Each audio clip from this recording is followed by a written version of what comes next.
ಪೂಜ್ಯಾಯ ರಾಘವೇಂದ್ರಾಯ ಸತ್ಯಧರ್ಮರತಾಯ ಚ ಭಜತಾಂ ಕಲ್ಪವೃಕ್ಷಾಯ ನಮತಾಂ ಕಾಮಧೇನವೇ.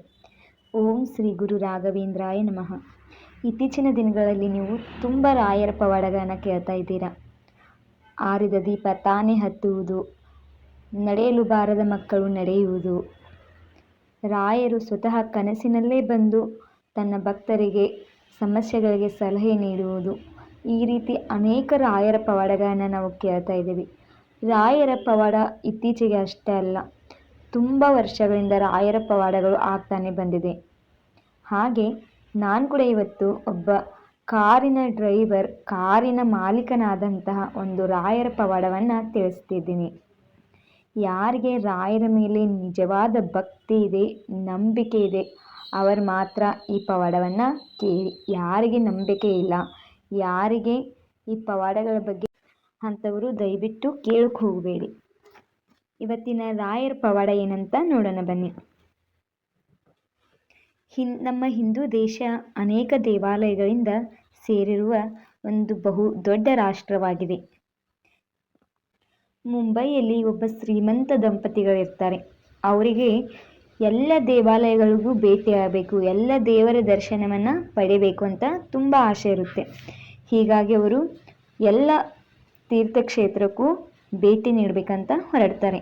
ಅವರು ಒಂದು ಪ್ರದೇಶದಿಂದ ಇನ್ನೊಂದು ಪ್ರದೇಶಕ್ಕೆ ಹೋಗಿ ಅಲ್ಲಿರುವಂಥ ದೇವಸ್ಥಾನಗಳನ್ನು ನೋಡಿಕೊಂಡು ಬರ್ತಾ ಇರ್ತಾರೆ.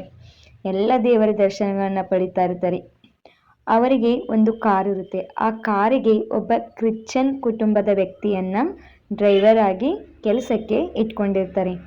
ಆತ ಕ್ರಿಶ್ಚಿಯನ್ ಆದರೂ ಕೂಡ ಹಿಂದೂ ದೇವರಲ್ಲಿ ಆತನಿಗೆ ತುಂಬ ಭಕ್ತಿ ಇರುತ್ತೆ. ಹಾಗೆ ತುಂಬ ಹಿಂದೂ ದೇವರ ಮೇಲೆ ಅವನಿಗೆ ವಿಶ್ವಾಸ ಇರುತ್ತೆ. ಅವನನ್ನು ನೋಡಿದರೆ ಯಾವುದೋ ಒಂದು ಜನ್ಮದಲ್ಲಿ ಹಿಂದೂ ಆಗಿ ಹುಟ್ಟಿರಬಹುದು ಎಂದು ಅಂದುಕೊಳ್ಳುವಂತೆ ಆತ ಇರ್ತಾನೆ. ಹೀಗಿರುವಾಗ ಹಿಂದೂ ಕುಟುಂಬದ ಶ್ರೀಮಂತ ಎಲ್ಲಿ ಹೊರಟರೂ ಕೂಡ ಅಲ್ಲೆಲ್ಲ ಈತನು ಕೂಡ ಹೋಗಿ ದೇವರಿಗೆ ನಮಸ್ಕಾರ ಮಾಡಿಕೊಂಡು ಹಿಂತಿರುಗ್ತಾ ಇರ್ತಾನೆ. ಕೆಲವೊಂದು ಸಲ ಆತನಿಗೆ ದೇವಸ್ಥಾನಕ್ಕೆ ಹೋಗದೇ ಇದ್ದರೂ ಕೂಡ ಹೊರಗಡೆ ನಿಂತೆ ಆತ ದೇವರಿಗೆ ನಮಸ್ಕಾರನ ಮಾಡಿ ಮತ್ತೆ ಆ ಶ್ರೀಮಂತ ವ್ಯಕ್ತಿಗಳನ್ನು ಬೇರೆ ದೇವಸ್ಥಾನಕ್ಕೆ ಅಥವಾ ಬೇರೆ ಪ್ರದೇಶಕ್ಕೆ ಕರೆದುಕೊಂಡು ಹೋಗ್ತಾ ಇರ್ತಾನೆ. ಪ್ರತಿದಿನ ಇದು ಅವನ ಕೆಲಸವಾಗಿರ್ತದೆ. ಹೀಗೆ ಮಧುರೈ, ಕಾಂಚಿ, ಕನ್ಯಾಕುಮಾರಿ, ಕಾಶಿ ಮುಂತಾದ ಪವಿತ್ರ ಕ್ಷೇತ್ರಗಳನ್ನು ಸಂಚಾರ ಮಾಡುತ್ತಾ ಅವರು ನೇರವಾಗಿ ಶ್ರೀ ಕ್ಷೇತ್ರ ಮಂತ್ರಾಲಯಕ್ಕೆ ಒಂದಿನ ಭೇಟಿ ನೀಡ್ತಾರೆ. ಶ್ರೀ ಗುರು ರಾಘವೇಂದ್ರರ ವಾಸಸ್ಥಳವಾದ ಮಂತ್ರಾಲಯಕ್ಕೆ ಹೋಗಿ ಅಲ್ಲಿ ಗುರುರಾಯರನ್ನು ಭಕ್ತಿಯಿಂದ ಆರಾಧಿಸಿ ಸೇವೆ ಸಲ್ಲಿಸಿ ನಮಸ್ಕಾರ ಮಾಡ್ತಾರೆ. ಈ ಕಾರಿನ ಡ್ರೈವರ್ ಕೂಡ ಅಲ್ಲಿ ಹೋಗಿ ರಾಯರಿಗೆ ನಮಸ್ಕಾರ ಮಾಡ್ತಾನೆ. ಕಾರಿನ ಡ್ರೈವರ್ಗೆ ಆ ಮಂತ್ರಾಲಯದ ವಾತಾವರಣ ತುಂಬಾ ಮನಸ್ಸಿಗೆ ಆನಂದವನ್ನು ನೀಡುತ್ತೆ. ಯಾವುದೋ ಒಂದು ರೀತಿ ಒಳ್ಳೆಯ ಭಾವನೆ ಅವನ ಮನಸ್ಸಿನಲ್ಲಿ ಬಂದುಬಿಡುತ್ತೆ. ಆಗ ಅವನು ಕೂಡ ಬೃಂದಾವನಕ್ಕೆ ನಮಸ್ಕಾರ ಮಾಡಿ ರಾಘವೇಂದ್ರ ಸ್ವಾಮಿಗಳೇ, ನಾನು ತುಂಬ ಸಾಲದಲ್ಲಿದ್ದೇನೆ. ಈಗ ನಾನು ಈ ಕಾರಿನ ಡ್ರೈವರ್ ಆಗಿದ್ದೀನಿ.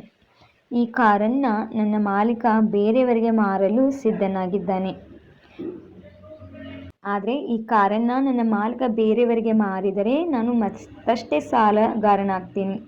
ಹಾಗಾಗಿ ಹೀಗಾದರೂ ಮಾಡಿ ಈ ಕಾರನ್ನು ಮಾಲೀಕ ನನಗೆ ಮಾರು ಹಾಗೆ ಮಾಡು, ನನಗೆ ಕೊಡು ಹಾಗೆ ಮಾಡು ಅಂತ ರಾಘವೇಂದ್ರ ರಾಯರಲ್ಲಿ ಭಕ್ತಿಯಿಂದ ಕೇಳ್ಕೊತಾನೆ. ಈ ಕಾರನ್ನು ನೀವು ನನಗೆ ಕೊಡಿಸಿದರೆ ನಾನು ಇನ್ನೂ ಭಕ್ತಿಯಿಂದ ನಡೆದುಕೊಳ್ಳುತ್ತೇನೆ. ಪ್ರತಿ ವರ್ಷ ಮಂತ್ರಾಲಯಕ್ಕೆ ಬಂದು ನಿಮ್ಮ ದರ್ಶನವನ್ನು ಪಡೆಯುತ್ತೇನೆ ಎಂದು ಮನಸ್ಸಿನಲ್ಲಿ ಆತ ಪ್ರಾರ್ಥನೆ ಮಾಡಿ ಭಕ್ತಿಯಿಂದ ಹೇಳಿ ಅನೇಕ ನಮಸ್ಕಾರಗಳನ್ನು ಮಾಡ್ತಾನೆ.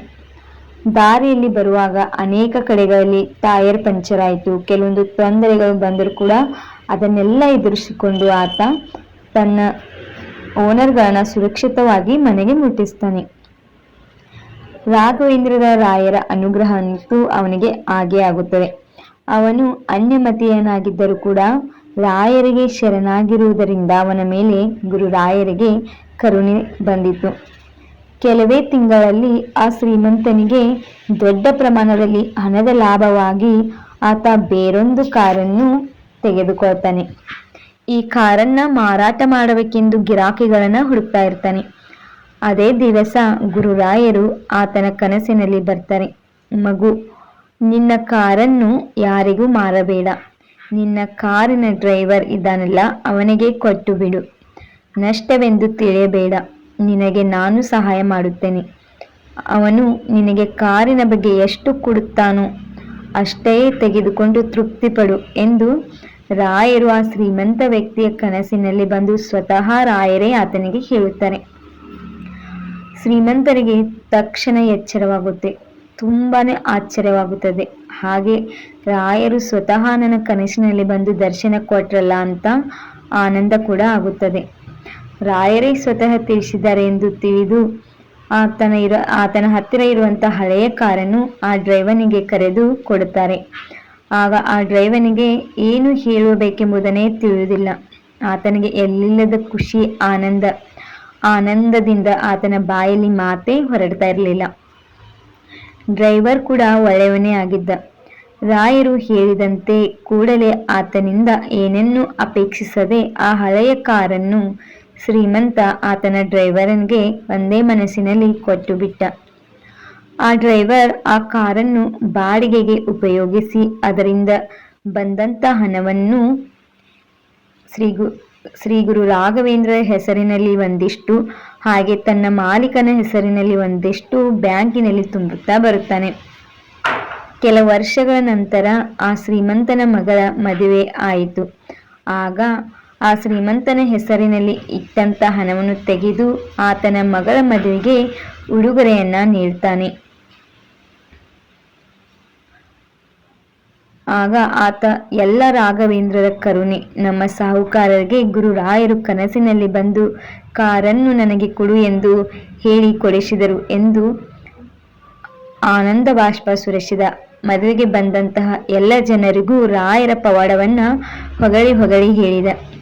ಅನಂತರ ರಾಘವೇಂದ್ರರ ಹೆಸರಿನಲ್ಲಿಟ್ಟಂತ ಹಣವನ್ನು ಆತ ಒಮ್ಮೆ ಮಂತ್ರಾಲಯಕ್ಕೆ ಹೋಗಿ ರಾಯರಿಗೆ ನಮಸ್ಕರಿಸಿ ರಾಯರ ಹುಂಡಿಯಲ್ಲಿ ಆ ಹಣವನ್ನು ತುಂಬಿ ನಮಸ್ಕಾರ ಮಾಡಿ ಬಂದ. ಈ ರೀತಿ ಒಬ್ಬ ಕಾರಿನ ಡ್ರೈವರ್ ಜೀವನದಲ್ಲಿ ರಾಯರ ಪವಾಡವಾಗಿದೆ. ಈ ಪವಾಡವನ್ನ ಭಕ್ತಿಯಿಂದ ಕೇಳುವವರ ಜೀವನದಲ್ಲೂ ಕೂಡ ರಾಯರು ಆದಷ್ಟು ಬೇಗ ಪವಾಡ ಮಾಡಲಿ ಅಂತ ಶ್ರೀ ಗುರು ರಾಘವೇಂದ್ರ ರಾಯರಲ್ಲಿ ನಾನು ಬೇಡಿಕೊಳ್ಳುತ್ತೇನೆ.